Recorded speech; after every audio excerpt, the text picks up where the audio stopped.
안녕하세요 여러분, 성공합시다. 자, 오늘은 하나님이 정말 우리 삶의 세세한 것까지 다 살펴보고 계시고 함께 하기를 원하신다는 것을 확인할 수 있는 본문인데요. 한번 들어가서 보도록 할게요. 17절, 이스라엘의 딸은 창녀가 될 수 없습니다. 또 이스라엘의 아들들도 남창이 될 수 없습니다. 창녀가 번 돈이나 남창이 번 돈은 주 당신들의 하나님의 성전에 서원을 갚는 헌금으로 드릴 수 없습니다. 이 두 가지가 다 주 당신들의 하나님이 미워하시는 것입니다.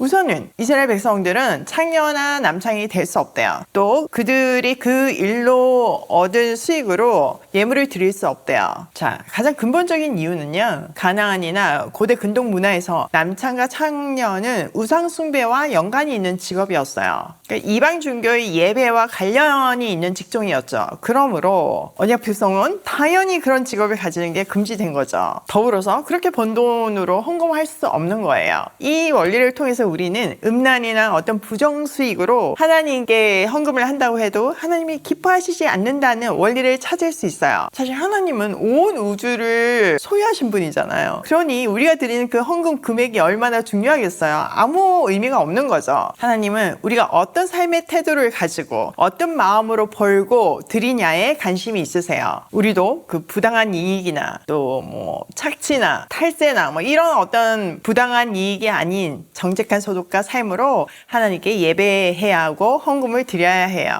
자, 19절, 당신들은 동족에게 꾸어 주었거든 이자는 받지 마십시오. 돈이든지 곡식이든지 이자가 나올 수 있는 어떤 것이라도 이자를 받아서는 안 됩니다. 외국 사람에게는 꾸어 주고서 이자를 받아도 좋습니다. 그러나 동족에게는 이자를 받지 못합니다. 그래야만 당신들이 들어가 차지할 땅에서 당신들이 하는 모든 일에 주 당신들의 하나님이 복을 주실 것입니다. 자, 언약 백성 내부에 무이자 대출 원칙이 적용된대요. 이거는 공동체 안에서 서로가 살리는 그런 원칙으로 살아야 한다는 것을 말하고 있는 거죠. 일단 돈을 빌린다는 것은 가난하다는 의미잖아요. 근데 그 가난한 사람이 정말 너무 힘들어서 돈을 빌리는데 거기 이자를 가중하게 붙인다면 그 사람은 점점점 더 공공할 수밖에 없잖아요. 그렇게 되면 결국 더 악화되어서 자기를 노예로 파는 그런 마지막까지 가게 되잖아요. 그런 일들을 방지하기 위해서 인도적인 차원의 법이었다고 보시면 돼요. 더불어서 그들은 언약 공동체 안에서 형제 자매잖아요. 그러니까 서로를 돌보는 것이 언약 백성의 의무인 거죠. 그런데 예외가 있었어요. 외국 사람에게는 꾸어줘도 이자를 받아도 된대요. 여기서 외국 사람은 이스라엘에 정착해서 사는 이방인을 얘기하는 것이 아니라 비즈니스나 또 뭐 여행을 통해서 잠시 머무르는 이방인을 말해요. 그들이 돈을 빌리는 것은 뭔가 수익을 극대화시키기 위해서 빌리는 경우가 많잖아요. 그러니까 그럴 때 무이자로 빌려줄 필요가 없는 거죠. 제가 이 본문을 딱 보다가 보니까 우리 조카들이 막 생각이 나더라고요. 조카들이 이제 이모집에 와서 좀 관계가 쌓이고 나면 자기 이야기들을 하거든요. 아니면 뭐 긴급으로 연결된 청년의 사연을 들어보면 이런 케이스들이 정말 많아요. 아이들이 생각보다 빚이 많은 경우가 있어요. 뭐 작게는 핸드폰 비용부터 시작해서 큰 돈까지 빚을 진 경우가 많은데요. 뭐 핸드폰 이런 거 못 내는 거는 자기 생활을 관리를 못해서 생기는 거잖아요. 근데 그런 훈련이 안 되어 있으니까 그냥 쓰고 이렇게 영수증 보고 경고증 오면 뭔가 해결을 해야 되는데 그냥 해결 못하니까 덮어놓고 모른 채 하니까 이게 눈덩이처럼 커져가지고 감당할 수 없는 경우가 된 것을 여러 차례 봤어요. 또 다른 케이스는 나쁜 어른 때문에 피해를 당하는 경우인데요. 시설에서 이제 처음 자립을 하다 보면 세상 물정 잘 모르잖아요. 근데 뭐 취직을 한다거나 일을 하게 되어서 뭔가 도움을 좀 받게 됐을 경우에 이 아이들이 막 꼬드겨 가지고 자신의 이익을 위해서 빚을 지게 만들더라고요. 카드를 만들게 하고 카드 빚을 내게 하고 심지어는 그 이자가 센 그런 대출 같은 거 있잖아요. 이런 것들을 받게 하는 거죠. 그러니까 이자가 원금보다 뭐 훨씬 커지는 경우가 너무 많고 눈덩이처럼 불어가지고 감당할 수가 없는 상태에서 이모집을 찾아오는 경우들이 있어요.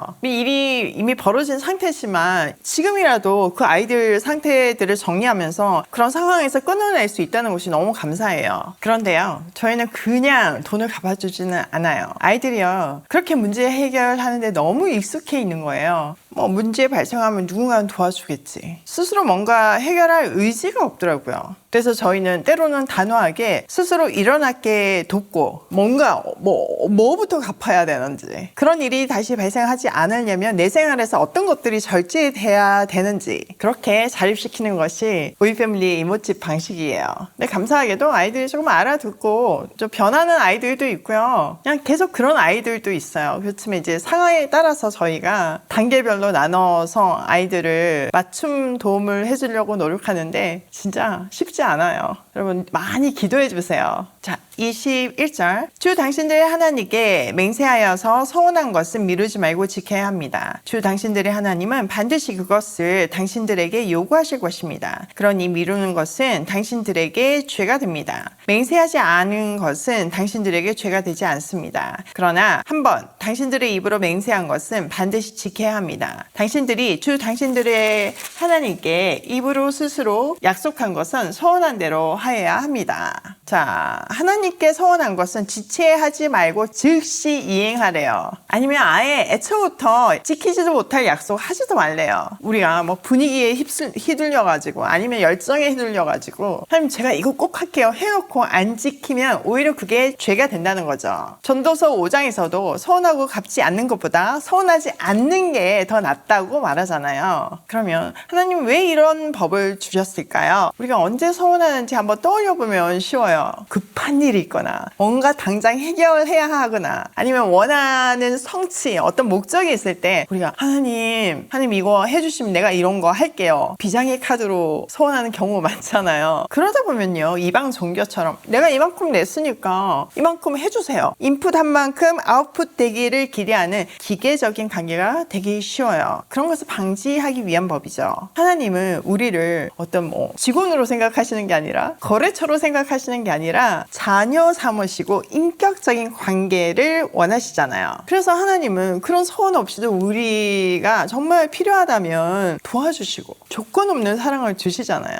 그런 놀라운 사랑, 그런 조건 없는 사랑에 감동해서 우리가 스스로 하나님을 너무 사랑하는 마음으로 하나님 제가 이런 거 드리고 싶어요, 이런 마음을 기대하시고 귀하게 여기신다는 거죠. 그러니까 하나님한테 이 소원으로 거래하는 우리가 되지 않도록 해요. 자, 24절. 당신들이 이웃사람의 포도원에 들어가서 먹을 만큼 실컷 따먹는 것은 괜찮지만 그릇에 담아가면 안 됩니다. 당신들이 이웃사람의 곡식밭에 들어가 이삭을 손으로 잘라서 먹는 것은 괜찮지만 이웃의 곡식에 낫을 대면 안 됩니다. 이웃의 포도원이나 밭에 가서 배고플 때 조금 이렇게 먹는 거는 괜찮지만 그걸 뭔가 이렇게 담아서 미래를 대책하거나 아니면 이용하는 것은 안 된다는 거죠. 약간의 허용은요, 공동체적 나눔이라고 볼 수 있어요. 특별히 이 법은 가난한 사람이나 그곳을 지나가는 나그네를 위한 법이었어요. 당시 여행을 한번 떠올려 보세요. 뭔가 식량을 준비해서 가긴 가지만 부족할 때가 많고 모든 것을 다 갖고 갈 수도 없잖아요. 그러니까 먹을 것을 공급받아야 되는데 그런 나그네를 위한 배려라고 볼 수 있는 거죠.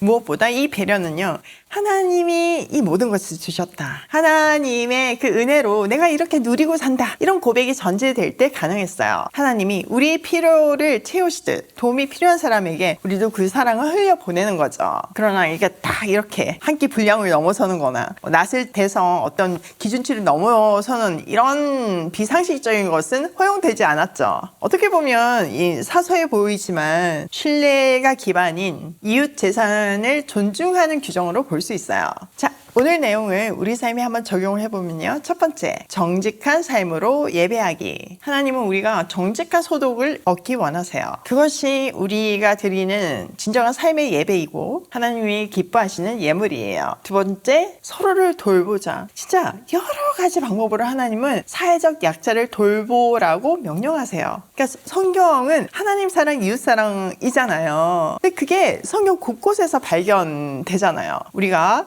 이웃 사랑을 할 수 있는 근거는 하나님 사랑을 하기 때문에, 그 받은 사랑이 있기 때문에 흘려보낼 수 있다는 것을 계속 계속 반복해서 말씀하세요. 그만큼 중요하다는 얘기인 거죠. 세 번째, 서원으로 거래하지 말자. 하나님은 우리랑 돈으로 뭐 어떤 물질이나 시간이 이런 것으로 거래하기를 원하지 않으세요. 그런 기계적 관계를 원하시는 것이 아니라 자녀로서 정말 서로 사랑을 표현하는 그런 인격적인 관계를 원하세요. 그러므로 서원으로 절대 거래하지 않는, 오직 사랑을 표현하는 그런 서원을 하는 우리가 되기로 해요. 오늘도 성경 곳곳에 숨어있는 하나님 사랑, 이웃 사랑의 원리를 찾으며 또 그것을 적용하기를 소원하며 고고싱해요.